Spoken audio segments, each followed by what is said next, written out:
If you're over 60, something is happening inside your brain right now that almost no one is talking about. But it could quietly be setting the stage for Alzheimer's. And the culprit? It's not genetics. It's not aging. It's sugar, but not the kind you taste. I'm talking about how your brain processes sugar and what happens when it can no longer. You see, many of my patients think sugar is only a concern for weight or diabetes. But what if I told you that the brain depends on sugar, and when it stops breaking it down properly, memory, clarity, and even personality can begin to fade? Let me put it plainly. Your brain stores sugar as glycogen, almost like a backup generator. But after 60, that system begins to break down. Instead of releasing sugar to protect your neurons, it gets stuck, clogged up, trapping energy where it can't be used. And this silent failure may be one of the earliest and most dangerous drivers of Alzheimer's. But here's the good news. This isn't a mystery anymore. New research has shown that we can reboot this sugar system with simple, safe, natural steps. No medication required. So today we're diving deep. You'll learn how your brain uses sugar, why it goes wrong in aging, and how to fix it starting this week, with nothing more than a shift in how and when you eat. Because the truth is, Alzheimer's might not begin with memory loss. It might begin with a sugar traffic jam in your brain. Stick with me. What you're about to hear could change how you age and possibly save your future. Number 1, how your brain uses sugar. Let me ask you something. Have you ever felt strangely tired or foggy after eating, even though you thought you were fueling your body? Maybe it was after breakfast, some toast, fruit, maybe even oatmeal, and instead of feeling energized, you ended up more sluggish, your thoughts a little slower, your words harder to find. That's not your imagination. It may be your brain telling you, I can't handle sugar the way I used to. You see, sugar isn't just about cookies and soda. Every bite of food, especially carbohydrates, breaks down into glucose. And glucose is what powers your brain.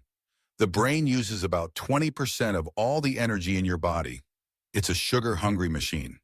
But here's where it gets interesting. Your brain doesn't just use sugar directly. It stores extra sugar in a special form called glycogen. Think of it like a battery pack your brain can tap into during stress, illness, or fasting. In a healthy young brain, glycogen is stored and used in perfect balance. But after 60, things begin to shift. Your neurons, the brain's delicate messengers, become less efficient at breaking down that glycogen. It starts to build up in the wrong places. It stops releasing energy when needed. And this sugar backup silently increases inflammation, oxidative stress, and damage to brain tissue. It's like trying to start your car in winter. The fuel is there, but the system to deliver it is clogged. Over time, this dysfunction wears down your brain's ability to repair itself, respond to stress, and stay clear and sharp. That's why some people start forgetting words, struggling with directions, or feeling off long before they ever hear the word Alzheimer's. But it doesn't have to be this way. In the next section, I'll show you what happens when this sugar system completely breaks down and how that can quietly trigger one of the most feared diseases of aging. Are you starting to recognize any of these signs in yourself or someone you love? Let's keep going. Number 2, what happens when sugar gets stuck in the brain? Imagine this. Inside your brain, there's a slow, quiet clog building. Not in your arteries. This isn't cholesterol. This is sugar stored as glycogen, getting trapped in places where it shouldn't be. You feel it as fog, as forgetfulness, as a name you can't quite recall, and most days you brush it off. I'm just getting older, you say, but what's happening is far more dangerous. Recent research has shown that in people with Alzheimer's, the brain stores too much glycogen in the neurons, the very cells responsible for thinking, speaking, and remembering. And once this sugar gets stuck, your brain loses one of its most important defense systems. You see, when working properly, glycogen breaks down into antioxidant molecules. These protect your brain from oxidative stress, a process that damages brain cells and speeds up aging. It's like having your built-in cleaning crew sweeping up toxic waste before it causes harm. But in Alzheimer's patients, that crew is locked out. The reason? A protein called tau, yes, the same protein that forms dangerous tangles in Alzheimer's, physically binds to glycogen, trapping it and stopping it from being used. That means less energy, less cleanup, and more damage. It's a perfect storm. Sugar that can't be burned, cells that can't clean themselves, and stress that keeps building. Slowly, silently, this starts to erode memory, balance, and personality. And here's what's truly alarming. It doesn't start in advanced dementia. This process begins years, even decades before a diagnosis. You may not notice it until the signs are undeniable: trouble organizing thoughts, losing track of time, feeling confused in familiar places. But by then, the damage is already deep. The good news? You can catch this early. You can reverse this clog before it steals your clarity. But first, you need to understand why your brain is more vulnerable after 60 and how aging itself turns a simple sugar problem into a ticking time bomb. That's exactly what we'll talk about next. Number 3, why aging makes this worse. As a neurologist who has cared for older adults for over 30 years, I can tell you something with certainty. The human brain changes dramatically after 60. And while some of those changes are natural, like needing more rest or taking longer to learn new technology, others are warning signs, especially when it comes to how your brain handles sugar. Let's go back to glycogen for a moment. That stored form of sugar your brain relies on in times of stress. In youth, the brain regulates glycogen beautifully. The moment your neurons need fuel, an enzyme called glycogen phosphorylase kicks into gear, breaking down glycogen into usable energy. It's a clean, efficient system when it works. But after 60, things start to change. First, the levels of that key enzyme drop. Glycogen phosphorylase becomes sluggish, less active, especially during stress, illness, or inflammation. That means your brain starts holding on to sugar instead of using it. The battery's there, but it's locked. Second, many common medications taken by older adults interfere with this sugar breakdown process. Beta blockers, statins, corticosteroids, and even some antidepressants all can alter how sugar is metabolized in the brain. And most patients are never warned. Third, as we age, we naturally lose lean muscle mass. And muscles are major sugar sponges. Without enough muscle tissue to pull sugar out of the bloodstream, more of it stays in circulation, or worse, gets stored in brain tissue where it doesn't belong. And perhaps most overlooked of all, sleep. Older adults often have fragmented sleep, but it's during deep sleep that your brain clears waste and resets your metabolic balance. Without that critical rest, your neurons lose even more of their ability to manage sugar properly. Night after night, this builds, until one morning you wake up confused, exhausted, unsure of where you put your glasses or what day it is. These small changes, taken together, create a metabolic storm. Your blood sugar may look fine on paper, but inside your brain, sugar is pooling, not processing. Your neurons are starved, inflamed, and increasingly vulnerable to damage. You may notice it as brain fog, slower recall, or needing more time to find the right words. You might chalk it up to senior moments. But behind those moments is a biological shift your brain is begging you to understand. And if we ignore it, that's when problems accelerate. One study found that insulin resistance in the brain, where neurons stop responding to sugar, can appear more than a decade before Alzheimer's symptoms begin. That means right now, millions of older adults are walking around with sugar-trapped brains, feeling forgetful, distracted, and not knowing why. But this doesn't mean you're doomed. Far from it.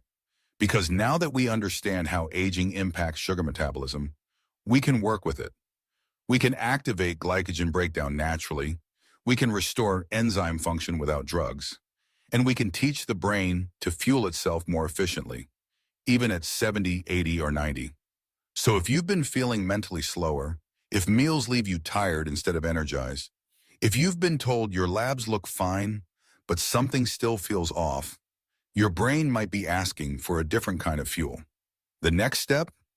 Learning how simple lifestyle changes, like intermittent fasting, can reignite your brain's sugar system and reduce Alzheimer's risk, without starving, without pills, and without giving up the foods you love. Let me show you how. Number 4, how intermittent fasting helps seniors. Let's talk about something simple, but quietly powerful. It's not a new supplement, and it's not a trendy diet. It's something your body was designed to do. Take a break from food. Intermittent fasting, you've probably heard the term. But if you're over 60, you might wonder, is it safe? Is it necessary? The answer is yes. When done gently, it's one of the most natural ways to support your aging brain. You see, your brain stores sugar in a special form called glycogen. But after 60, it starts having trouble unlocking that stored sugar. The system clogs. Energy gets trapped. And over time, that sugar backup becomes toxic, fueling inflammation and weakening memory. Here's where fasting becomes healing. When you go even 12 hours without food, say from 7 p.m. to 7 a.m., your body shifts into repair mode. It stops digesting and starts cleaning. Enzymes wake up, including the one that breaks down trapped sugar in the brain.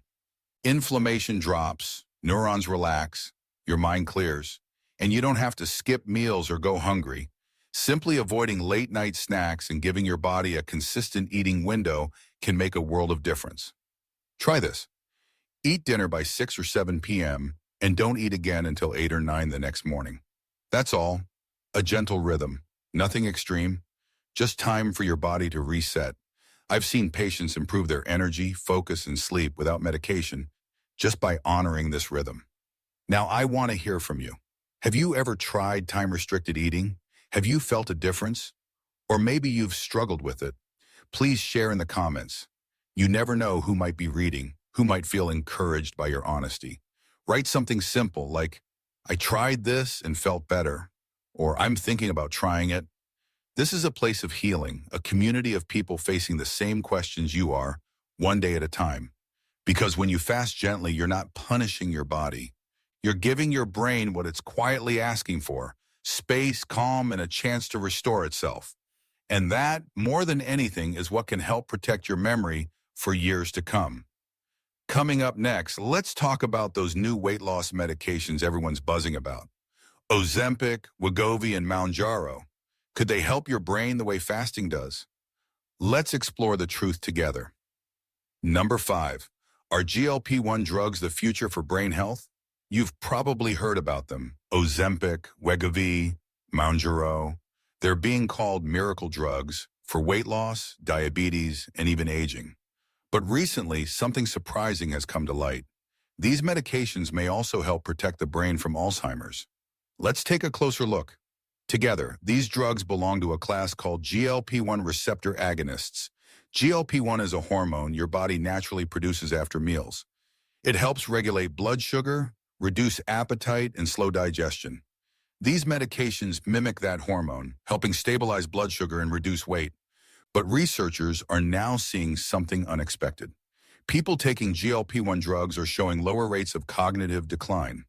Early studies suggest these medications may reduce inflammation in the brain, improve insulin sensitivity in neurons, and possibly even protect against the buildup of tau and amyloid, the same toxic proteins that fuel Alzheimer's. In a way, GLP-1 drugs act like chemical fasting. They mimic some of the same healing pathways we just talked about. They help the brain manage sugar more effectively, which may reduce long-term damage.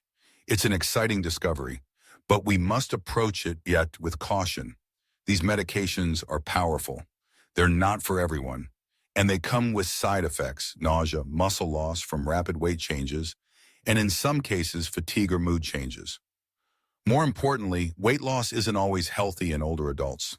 If you're already thin, frail, or taking multiple medications, fast weight loss can be dangerous. So if you're already on a GLP-1 medication, speak with your doctor regularly. Watch for changes in energy or appetite. And if you're not on one, don't worry, you're not missing out on the only solution. Because everything these drugs do for the brain, reducing inflammation, stabilizing sugar, restoring clarity, can also be achieved through gentle, natural practices. Eating mindfully, moving your body, giving your brain a break from constant eating. These habits are safe, sustainable, and healing. Now, I'd love to hear from you. Have you used one of these medications? What was your experience, positive or challenging? Or are you considering it and feeling unsure? Leave a comment below. Your story, your honesty, can help someone else feel less alone on this journey. Because protecting your brain isn't about chasing trends. It's about learning what your body needs, right now at this age, with wisdom and care. In the next section, we'll talk about something more practical. Everyday foods and habits that gently train your brain to manage sugar better, starting today. Let's keep going. Number 6, safer strategies for every senior. Let's shift our focus now, away from medications, away from complex science, and towards something simple, something every one of us can control. Daily habits. You don't need a prescription to support your brain. You need consistency, kindness, and a rhythm that matches your body's needs. After 60, the way your brain processes sugar slows down. But that doesn't mean you're helpless. There are gentle, natural ways to improve how your brain clears out stored sugar, rebuilds energy, and reduces inflammation, without side effects or drastic changes. Let me share a few of the safest, most effective strategies I've used with my patients over the years. First, hydrate early. Drink a full glass of water within 30 minutes of waking up. Overnight, your body loses water, and dehydration makes your blood thicker and sugar harder to move. Starting your day with water helps restore circulation to your brain. Second, move gently before you eat. Even a 5 to 10-minute walk around your house or yard before breakfast wakes up your metabolism. It signals your body to start clearing sugar naturally. No crash, no strain, just movement with purpose. Third, focus on anti-inflammatory foods.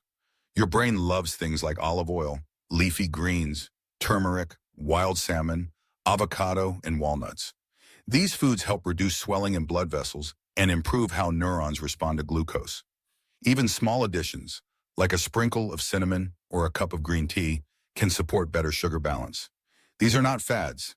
They're ancient, gentle tools for healing. Fourth, get sunlight before noon. Morning light resets your body clock. It improves sleep, stabilizes hormones, and supports better sugar control throughout the day. Just 10 minutes outdoors, even on a cloudy day, can make a difference. Fifth, rest your brain. Don't rush from task to task. Build quiet into your mornings. A few deep breaths before you eat, or a short stretch before bedtime, helps calm the nervous system. And that calm is exactly what your brain needs to process sugar effectively. Now let me ask you this. What's one small habit that makes you feel clearer, calmer, or more yourself? A favorite tea? A morning walk? A moment of prayer or reflection? Please share it in the comments below. Your routine might inspire someone else to slow down and start healing too. Because here's the truth. Your brain isn't failing, it's asking for support. And support doesn't always come in pills or programs. It comes in the way you treat yourself when no one's watching, in the meals you prepare with care, in the quiet you allow at the start of the day. And if you're wondering, what else can I do to train my brain to use sugar more wisely? Well, in the next section, we'll explore the small, powerful habits that set the tone for your entire day, from the moment you wake up. Let's take that next step together.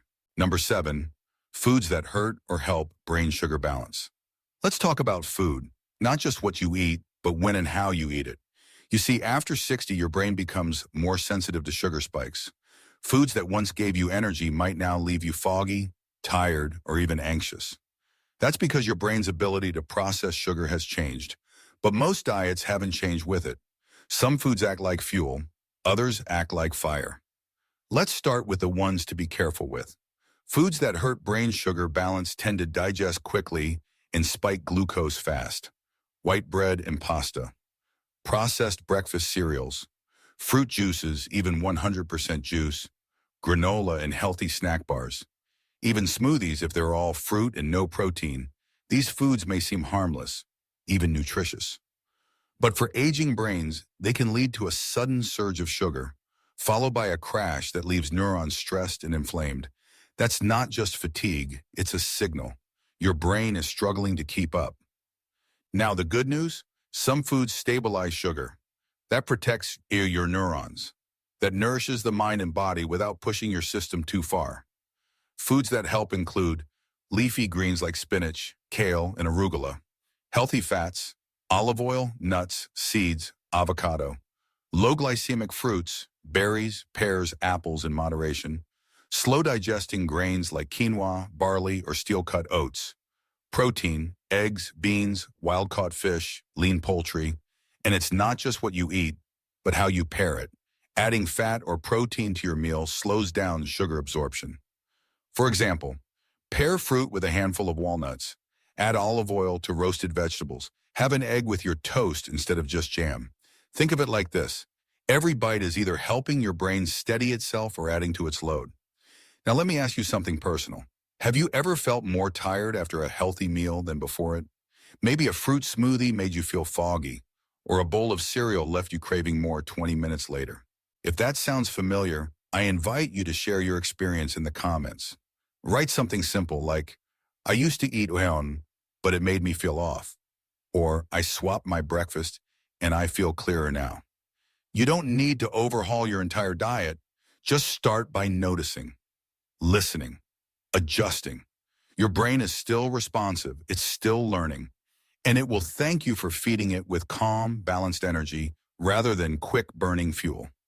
Up next, let's talk about something deeply overlooked, the first 90 minutes of your day. Because what you do right after waking up can set your brain's sugar rhythm for the entire day ahead. Number 8, morning habits that train the brain to use sugar better. Let me take you into one of the most powerful but often forgotten chapters of the day, your morning. What you do in the first 90 minutes after waking doesn't just affect how you feel that morning. It sets the rhythm for how your brain will manage sugar, energy, and focus all day long. Now, I'm not here to tell you to run a mile or drink a kale smoothie at sunrise, but I do want you to understand that this gentle window, right when you wake, is your brain's most sensitive and responsive time of day.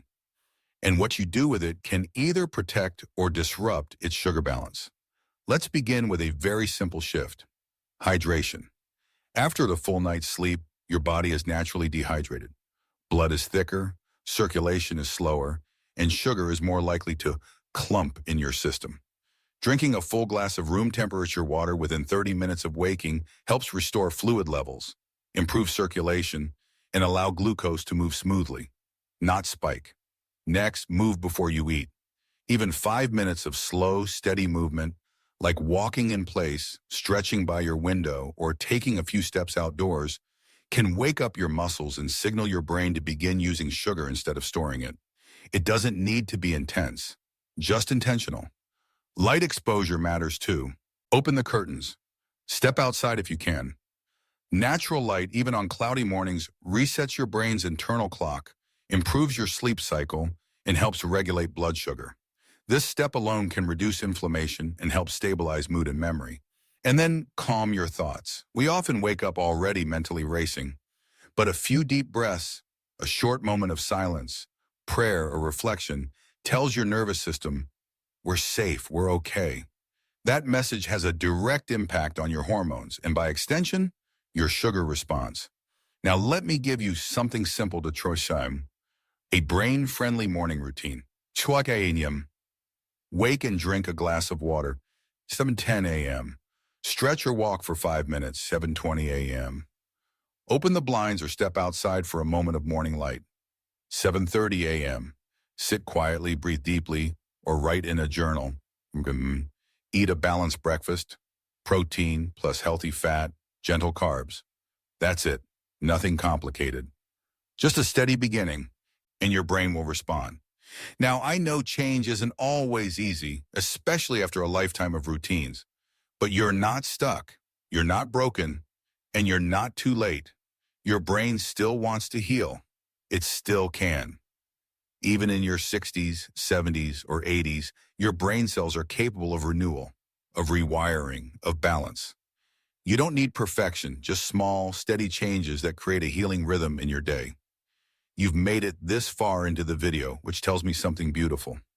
You care. You're trying. And that's the greatest medicine of all. Hope in motion. So now I want to ask you something simple. Which morning habit will you try tomorrow? Please leave a comment below, whether it's drinking water, moving before breakfast, or stepping into the sunlight. Your story matters. You might be surprised how many others are walking this path beside you. Before you go, one more critical message. There's another hidden danger affecting older adults across America, and it's not what you think. It's in the foods you reheat every day. Leftovers that seem harmless, rice, potatoes, even chicken, can turn toxic when reheated the wrong way. They can quietly trigger inflammation, digestive upset, and in some cases, even neurological issues. If you've ever saved a plate in the fridge or zapped dinner in the microwave, this next message is urgent. Watch this video next. Stop. Never reheat these 5 common foods, they turn toxic. Link to video. It could save you from a mistake no one warned seniors about and help you keep your meals as safe as they are nourishing. And if you've already made changes from today's video, I'd love to hear how it's going. Share your thoughts, your questions, even your hesitations. This is a safe place to be curious, to grow, and to heal.